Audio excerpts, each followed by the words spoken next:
My name is Stefanie Worth, and I am mom to 3 individuals, including my son Thomas, who is a Sickle Cell Warrior. I actually was introduced to sickle cell when I was a journalist for the Michigan Chronicle, and one of the first stories that I wrote for them was about a woman who had lupus who was caring for her daughter who had sickle cell.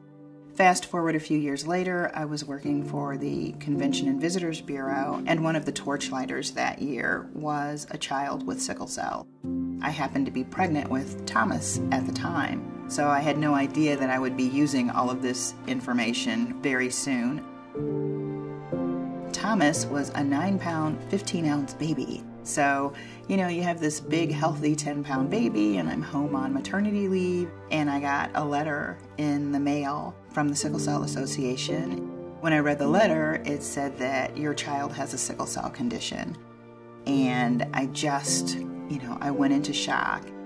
It's just this thing that pierces you in the gut, like something's wrong. Something's wrong with my baby.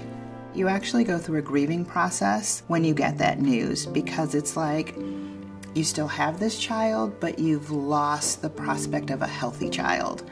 And so you go through all those stages of grief. There's mom guilt, like, is there something I could have done or I should have known?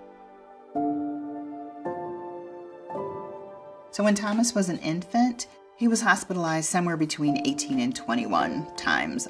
We've had stays where he would literally be discharged on Wednesday, and on Friday we would be back at ER. And then it started to slow down a bit as he became a toddler. The visits spaced out a bit, but the visits also became more intense.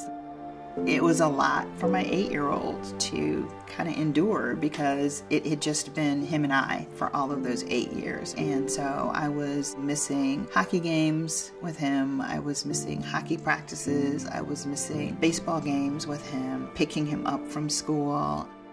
I consider being a mom my greatest accomplishment. And I realize that it's not perfect. His journey's not perfect.